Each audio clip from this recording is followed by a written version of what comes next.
Welcome to ABC to CEO, Preparing for the Possibility podcast. I'm Sharon Feeler. We have a wonderful guest for you today that I am thrilled to have the opportunity to speak with. Shellye Archambeau is an amazing woman. You will love everything she has to say. I know it ahead of time. A Fortune 500 board member, former CEO of MetricStream, advisor and author. Shellye is an experienced CEO and board director with a track record of accomplishment building brands, high-performance teams, and organization. She was ranked one of the 100 most influential business leaders in America by Newsmax. She currently serves on the board of Verizon, very impressive, Roper Technologies, and Okta. She's also a strategic advisor to Forbes Ignite and an advisor to the president of Arizona State University, go ASU, and has over 30 years of experience in technology. She's the former CEO of MetricStream, a Silicon Valley-based governance, risk, and compliance software company. During her tenure, MetricStream grew from a fledgling startup into a global market leader. What an impressive background. And I've only read a portion of what I could have read here. You have an amazing list of accomplishments, Shellye, and we are thrilled to have you with us here today. Well, thanks so much, Sharon. I've been looking forward to the conversation. So we are about preparing young women for this possibility of CEO. And you were one of the successes we all look up to. So can you tell us a bit about your incredible journey and how you got there? Certainly. Frankly, it started with a conversation with a high school guidance counselor. As simple as that sounds. I was a junior in high school, and you have that obligatory conversation with the guidance counselor. Are you going to college, right? All that good stuff. And in my family, my father didn't have a college degree. My mom was a stay-at-home mom, and it was all about education. You get the best education you can, so you can go to the best college you can, so you can get a job, right? That was the path. Okay. So she says, well, are you going to college? I said, yes. She said, well, what do you want to do when you graduate from college? And I said, honestly, I have no idea, but I know I want to keep my thermostat at 72 degrees in the wintertime. I want to be able to eat out in restaurants, and I want to be able to travel. Those were all things that I couldn't do. And she laughed, but I was actually dead serious.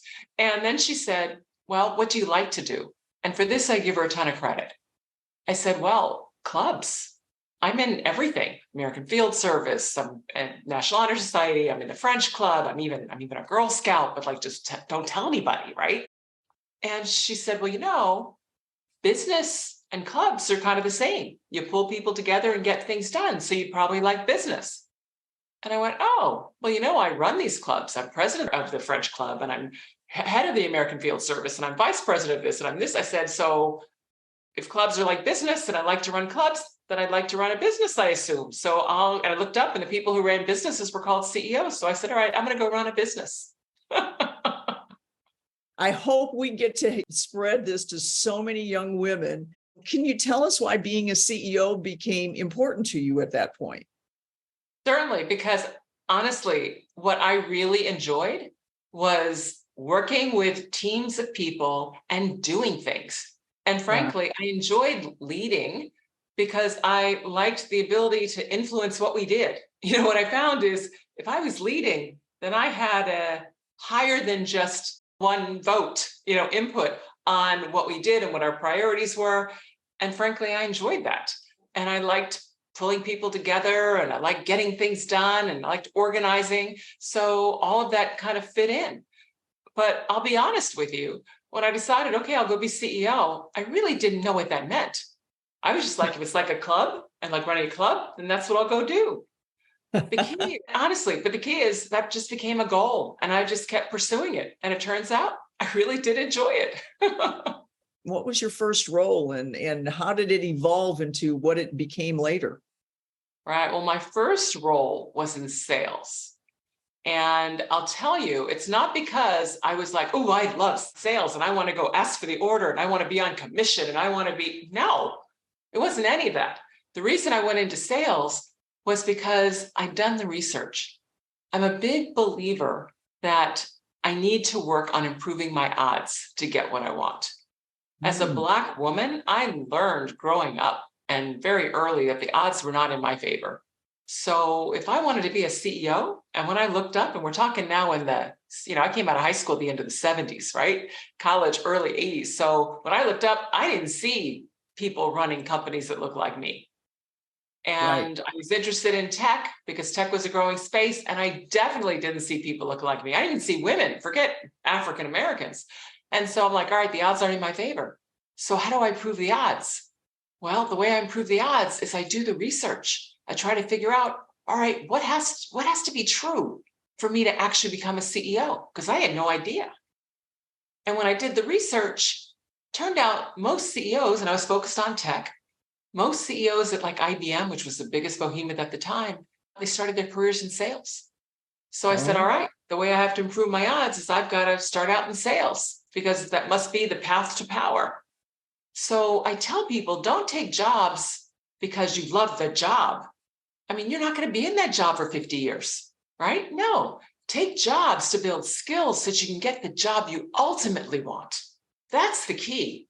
So, this whole thing about sweating over what's the first job, don't sweat. You want to be in and out of that thing quick, right? In a few years. Build skills. Don't worry about if it's the dream job or not. You're working towards the dream job. Build skills all along the way. So I will tell you, sales was the best thing I ever did. For the rest of my career, and even to this day, I use more skills that I learned as a salesperson than any other job I've held. Right. And because you've got connections with your company and you've got connections with the customer. So it's probably the ideal place to learn both about the company and the customer base all at the same time. Absolutely. But more than that, even Sharon, what you really learn in sales is that you have to ask for what you want, because nobody's going to walk in and just give you an order and put it in your lap, right? You have to ask. So you learn how to ask, number one. Number two, you learn that getting a no doesn't mean no. It means something's not right. When people tell you no, it doesn't mean no forever. It means something's not right. So now the job is to figure out what's not right and how do I fix it? Is it timing? Is it price? Is it value proposition? Is it delivery? Right? You figure it out so that you can make a no a yes. Yes. Well, you're going to spend your whole career asking people for things and you're going to get no's. So learning that you don't get a no and go home, you get a no and say, really, why not? And then once you understand why not, you fix it. And then you ask again and it turns into a yes. So those are just some of the examples of what you learn in sales. You learn path to power. You learn how to read a room. You learn how to create win-win situations so that you want X, I want Y. Okay, how do we kind of get an X and a Y that where you get most of X and I get most of Y and we're both happy? You learn how to do that in sales. You need to compromise your whole life, right? Personal and professional. So anyway, I think sales is just a phenomenal place to build the skills that you need to do any job and create any career you want. What great knowledge. I have learned from you. Here I am past my main career. And if I would have heard this 40 years ago, who knows how my career I had a great career, don't get me wrong, but it didn't end up the way I really wished it maybe would have, which is the way yours did. And this, what you just said is amazing. I can use it today. We do a lot of things today, fundraising, for example, that's no fun for me. And what I just heard you say, it's like, don't take no for an answer, figure out why. What great knowledge is all I can say. Good. I'm glad. So what company were you with initially then? Was it IBM? It was IBM. I spent 14 years at IBM. Honestly, when I joined IBM, I thought, okay, this is a great company. I'll go be CEO of IBM. And I spent my entire career working towards that at IBM. And I actually got to the point where I was running a multi-billion-dollar division over in Asia Pacific. I was living in Japan. My boss reported to Lou Gerstner, the CEO. There wasn't anyone higher than me in the company that looked like me. I had done really well, but I wasn't getting signs that I was truly going to get the opportunity to compete for a CEO job. Okay. And that was my goal. I could have stayed. And here's one of the keys, really. I could have stayed at IBM. I would have had a great career. I would have been a senior executive, right? It would have been just fine. But that's it. It would have been fine. It wasn't my goal. So I had to make a change so that I could actually go after my goal. And that's what forced me to leave IBM and work my way towards Silicon Valley, where I was the chief marketing officer and EVP of sales for 2 public companies before I got my opportunity to be CEO of MetricStream. So the key here is, as you're building your career, 2 things. One, set goals and put a timeline to them, because otherwise you get comfortable. Trust me, you get comfortable. And all of a sudden you're not pushing quite as hard. You're doing the job, you're getting good feedback, and things are comfortable. But then you wake up and you're 32, 41, 55, and you're like, gosh, I'm just not where I thought I would be. So set your goals, but put timelines to them so that you can hold yourself accountable. Because if things aren't tracking, then you want to find a different way to make them track so that you can stay on path, right, to what you're ultimately trying to achieve. So always set timelines to things that you're doing. And number 2, stay true to your goals. I mean, you'll get roadblocks, right? Things will happen. The job won't open up, whatever might happen. But it's almost like, going to the grocery store. You wouldn't get in your car, drive to the store, come to a roadblock, right? They're doing construction. Park your car and wait. I love that analogy. What a great analogy. Right? You also Right. wouldn't turn around and go home, right? No. What do? You pull out your tools, you pull the GPS, you pull out phone, right? You figure out a different way of getting there. Your career is the same way. There are going to be all kinds of construction and roadblocks and things in your way. Don't stop. Don't go home. Just figure out another way to get it done. Right. You did an international assignment, and I think for a lot of young women, thinking about things that broad is so foreign to them. But do you think it really helped you with your career and helped you with your own confidence by taking that international assignment? Absolutely. So first of all, the reason I took it, and when you say took it, I also lobbied for it because I had looked up, done my research, got to do your research. All right, I looked at who are the people that report to the CEO? What were their career paths, the people who are actually running businesses? And it turned out every single one of them had done an international assignment. And even Wow. though nobody tells you you have to do this, right? Obviously, you have to do this. And oh, by the way, the majority of them had done it in Japan. So I didn't know why Japan was big. It wasn't our biggest market, right? But for some reason, there's something about Japan. So I just decided, all right, I've got to go to Japan. And so when people asked me what I was interested in, I said, one day I want to do an international assignment in Japan. And fortunately, several years later, I got that opportunity. But here's what you learn when you go overseas. 2 big learnings. So one is you learn creativity. You learn how to work in a different environment with a different business culture, right? Which all those things are important. But the other thing that I learned, which causes me to tell all women, do an international assignment. Because we grew up in an environment, and I say grew up, I mean career grew up, in an environment in which for many of us in many industries, we're one of the few women that are actually rising up and as leaders. So we learn how to deal with a lot of stereotypes, discrimination, right? All kinds of negative innuendos. We learn to deal with a lot. Well, guess what? When you go overseas and you're now in a different environment, different culture, we're used to how to push through, how to be successful anyway. A lot of my male counterparts over in Japan, it was their first time that they walked into an environment where everything they'd done before, their title, didn't just carry them forward. Yeah. They had to prove themselves all over again, and they're not used to having to do that. We have to prove ourselves all over again every single time we show up in a new job. So we're used to it. So what I'll tell you is you have strengths that you don't even realize that can really pay off when you go international. because you know how to get things done anyway. Tell me a little bit about, is there some advice you could share for young women when they're faced with these kind of adversities for the first time? Because you're a woman, because you're African American, because of this. I mean, how do you just like put all that aside and get themselves through it the way you did? The way that I always dealt with it, because I knew that when I walked into a room, people were going to assume that I was there for reasons other than my competence. All right. Mhm. And so I knew walking into any job, I had to prove myself. But the way I always treated it was, I'm a servant leader. So when I took over a job, I didn't walk in to say, okay, I'm now the boss, right? Blah, blah, blah, blah, blah. No, all right, I didn't. I walked in with, okay, team, here's what we need to get done. What challenges are you having? What problems can I solve?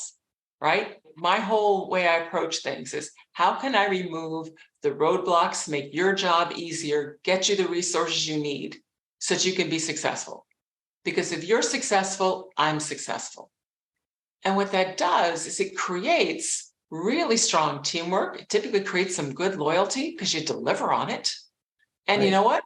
It works. You help Yeah. people underneath you be successful, you are going to be successful. So it's not about me. It was really all about them.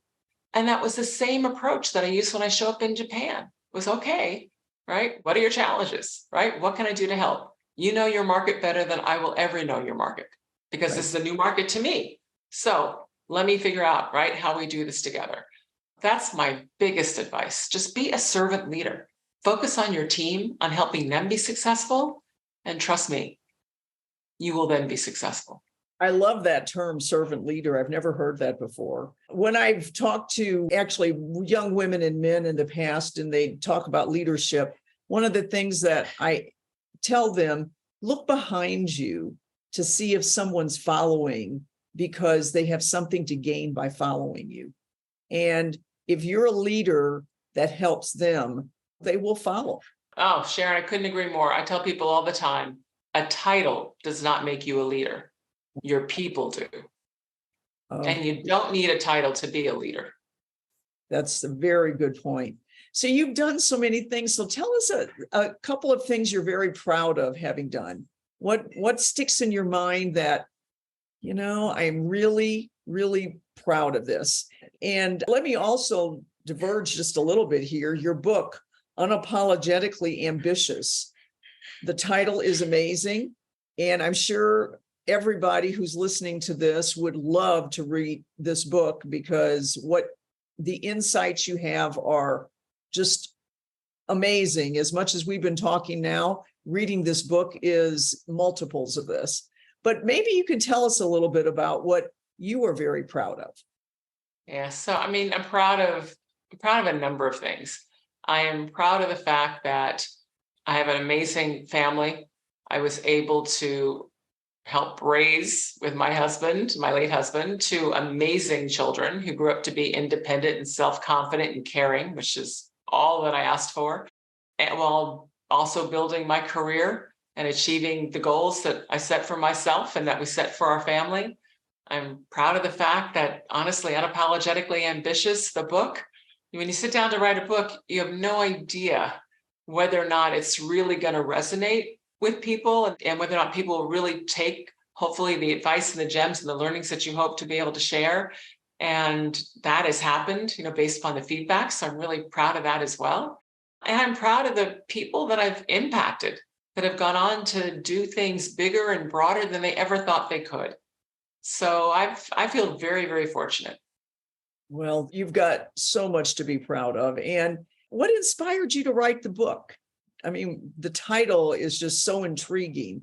Tell us a little bit about the process of deciding, you know what, I've got so much information here I want to share. How did you get to this point? Yeah, so I actually decided I wanted to write the book over 15 years ago. Here's what happened. Because I grew up from a career standpoint in tech, and in tech, there just weren't many women leaders, definitely weren't many people of color that were leading. Whenever people approached me to say, "Oh, can I pick your brain? I want to understand your career, what you've done, whatever," right? I'd say yes. And I'd try to spend the time. But as I took on more and more responsibility, I couldn't actually sit down and meet with everybody that wanted to meet. I respond. Matter of fact, I still respond. If you send me a LinkedIn, an Instagram, an email, a text, I respond. It takes a ton of time, but I do. And the reason I respond is I want everyone to know that I'm a real person. I'm a real person. So if you can touch me, then you can be me. There's nothing special about me. So what I wanted to do was I said, all right, I can't meet with everybody I want to meet with, and it's just killing me. So what I'm going to do is when I get to phase 2, meaning when I pass my CEO baton, I'm going to write it down. I'm going to write down kind of what made Shellye Shellye. I'm going to write down how to improve your odds to get what you want professionally and personally. I'm going to write down the fact that life is hard, but nobody tells us it's hard. And therefore, when it gets hard for us, we think, oh my God, we're not cut out for it. No, it's hard for everyone. So I want people to know that. And then I wanted to share, here are ways to work through some of the challenges. Here are ways to deal with, God, everything from imposter syndrome to bosses that don't support you to, whatever it might be. I wanted to give a lot of tangible, tactical advice that people could just go use tomorrow to help them improve their odds of getting what they want out of life. Because that's what life's all about. It's just taking one step, making one decision, asking for one piece of help at a time to help you improve the odds to get what you want professionally and personally. So that's why I wrote the book, because I wanted more people to have it. Because frankly, Sharon, it really, really frustrates me the number of people, but especially women and people of color, that don't get the opportunity to contribute to even 50, 60% of their capability. And it's not because they're not smart. It's not because they don't work hard. And it's not because they don't have the skills. It's because of all these other factors of not knowing how to do it, not knowing how to deal with a situation, not knowing how to push through a particular roadblock. It's that stuff, right? Not having the right mentor or sponsor. It's all this other stuff. And that's what I wrote the book about. And the title, I had the whole book written. It took me 3 years. I had the whole book written and I had no title. I had no title. And I was like, oh my God, what am I going to title this thing, right? I can't just call it the book. And so I knew I wanted ambition to be in it, because too many times I'm told, and I hear others being told, oh, you're ambitious. And it's not a compliment, which is ridiculous. I mean, think about this, Sharon. You would never raise a child and tell them to work hard, get good grades, do extracurriculars, be a leader in sports, right? Be good to community, blah, blah, blah. But don't be ambitious, right? No, you wouldn't do that. Right.